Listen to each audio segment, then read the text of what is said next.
श्री स्वामी समर्थ अवधूत चिंतन श्री गुरुदेव दत्त तुम्हा सगळ्यांचं आपल्या चॅनलमध्ये स्वागत करते। तर बघा, आजचा विषय खूप सुंदर असा होणार आहे आणि खूप महत्त्वाचा आहे।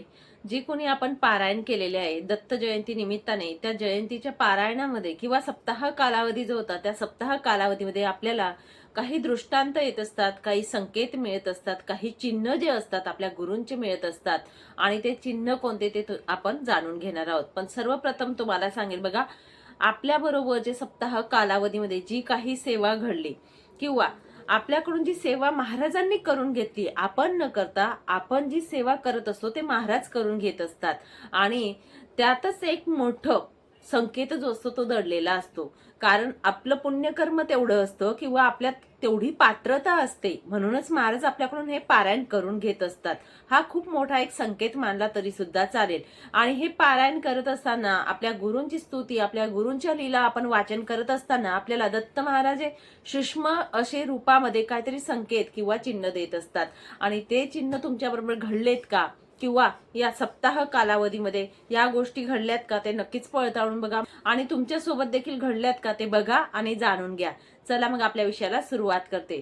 तर बघा, दत्त महाराजांचा पहिला संकेत किंवा चिन्ह कोणतं असतं तर बघा, आपल्या घरामध्ये जेव्हा आपण पारायण करत असतो किंवा आपण पठणाला बसत असतो किंवा 2-3 दिवसानंतर अचानकपणे आपल्याला आपल्या घरामधील वातावरण हे सकारात्मक वाटणे, आपल्या घरामध्ये खूप म्हणजे अचानकपणे आपल्याला वाटतं, मनाला प्रसन्न असं वातावरण वाटत असतं आणि सकारात्मक लहरी आपल्या घरामध्ये खेळत असतात। ही जेव्हा आपल्या मनाला जाणीव होते तर सूक्ष्म रूपात दत्त महाराज कुठेतरी आपल्या घरामध्ये आपल्या पाठीशी असतात किंवा ते पोथी ऐकण्यासाठी थोडासा अंश का असेना, 100 पैकी 1% का असेना, नक्कीच आपल्या घरामध्ये त्यांचा आशीर्वाद लाभत असतो।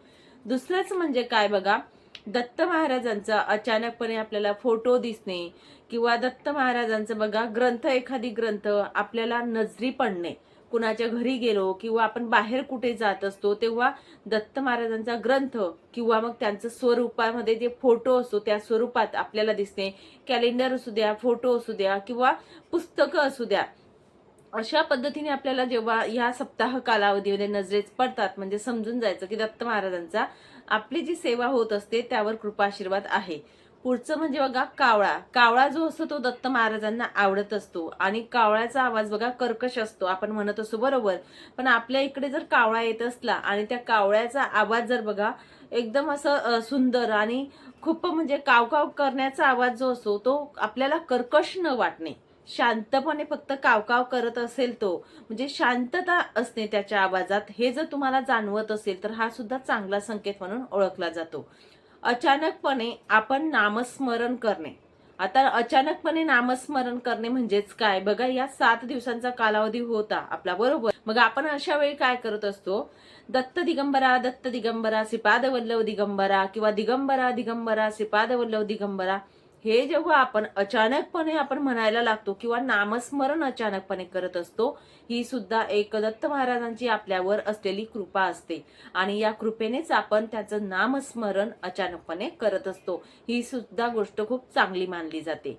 पुढचं तुम्हाला सांगेल की अचानकपणे जेव्हा आपण सप्ताह कालावधीमध्ये पारायण करत असतो तर घरामधील कलह जे असतात किंवा भांडण जे असतात ते निघून जात असतात आणि शांतता निर्माण होणे, आपल्या घरामध्ये अगदी शांत वाटणे, कारण दत्त महाराजांचं स्वरूप किंवा दत्त महाराजांचा जिथे वास असतो, कृपा आशीर्वाद मिळत असतो या पारायणाचा, त्या ठिकाणी कुठेही भांडण, क्लेश, कलह राहत नाही, शांतता नांदत असते। म्हणून या सप्ताह कालावधीमध्ये ज्या घरांमध्ये शांतता नांदत असते, समजून घ्यायचं की दत्त महाराजांचा कृपा आशीर्वाद आपल्या पाठीशी आता चालू झालेला आहे किंवा त्यांचा आशीर्वाद आपल्याला मिळालेला आहे।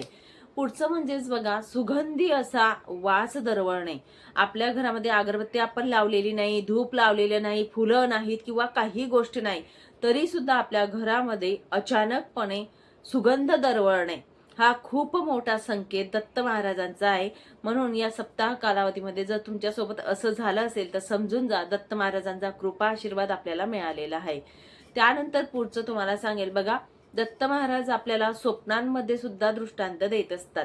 हे माझ्यासोबत देखील मागच्या वर्षी घडलेलं होतं. तर खूप सुंदर असं स्वप्न होतं आणि त्या पद्धतीने तुमच्यासोबत देखील घडलं का ते तुम्ही पडताळून बघा, की दत्त महाराज आपल्या स्वप्नात येणे किंवा स्वामी समर्थ महाराज आपल्या स्वप्नांमध्ये आपल्याला दर्शन देणे त्रिमूर्तीचं, या पद्धतीने तुम्हाला जर घडलं असेल तर हा खूप खूप खूप मोठा संकेत दत्त महाराजांचा तुमच्यासाठी आहे आणि हा खूप शुभ संकेत म्हणून घ्यायचा आहे. महाराजांचा कृपा आशीर्वाद आपल्याला त्या पद्धतीने मिळालेला आहे, हे नक्कीच आपण जाणून घ्यायचं.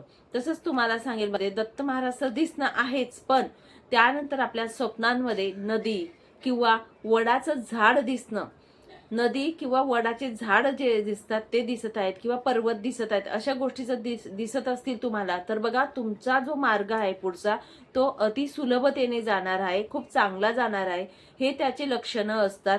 आणि म्हणूनच तुमच्या स्वप्नात जर वडाचं झाड किंवा नदी आलं असेल, पर्वत आले असतील या सप्ताहामध्ये, तर हा देखील एक शुभ संकेत मानला जातो. आणि पुढचं म्हणजेच बघा, हे पारायण केल्यानंतर आता बरेचसे बदल तुम्हाला बघायला मिळतील. तर बघा, यामध्ये एक तुम्हाला सांगेल, पारायण केल्यानंतर तुमचं दुःख हलकं झालंय का, आपल्या मनातील जे काही दुःख असेल ते हलकं झालं असेल, किंवा आपण महाराजांवर कुठेतरी एक पाऊल पुढे टाकला असेल, की महाराज आहेत तुम्ही आता, मला काही दुःखांसोबत घेणं देणं नाही, तुमच्यावर विश्वास आहे आणि त्या पद्धतीने मी आता चालणार आहे, हा जर बदल तुमच्यामध्ये झाला असेल तर नक्कीच महाराजांची कृपादृष्टी तुमच्यावर नक्कीच झालेली आहे असं समजायचं आहे. आणि पुढचं म्हणजेच बघा, एक खूप सुंदर, आणि ते सांगेल, आपण आपल्या घरात अचानकपणे कोणीतरी पाहुणे येणे किंवा एखादी भिकारी येणे किंवा कोणीतरी साधू संत येणे, हे सुद्धा खूप महत्वाचं आहे. आणि हे आल्यानंतर आपल्या घरामध्ये ते येणं तर खूप महत्वाचं आहे. जसं मी मागे पण सांगितलं होतं, आल्यानंतर त्यांना काही जेवायला वगैरे द्या, अन्नदान करा, पण ते आल्यानंतर दत्त महाराजांचं नाव घेणे, आपल्या घरामध्ये दत्तांचं नाव घेणे किंवा अवधूत म्हणणे, या गोष्टी जर घडल्या असतील तर यापेक्षा खूप सुंदर असं काहीच नाही. म्हणून ही गोष्ट सुद्धा खूप चांगली असते. या सप्ताह कालावधीमध्ये जर तुमच्यासोबत असं घडलं असेल तर खूप शुभ संकेत मानला जातो. आणि तसेच तुम्हाला सांगेल शेवटचं अजून एक, की आपण जेव्हा पारायण पठण करत असतो किंवा वाचन करत असतो, तर वाचन करत असताना महाराजांच्या पुढचे जे फुलं असतात ते खाली सतत येणे किंवा ज्या दिवशी खाली येत असतं त्या दिवशी खूप आनंद वेगळा असतो बघा.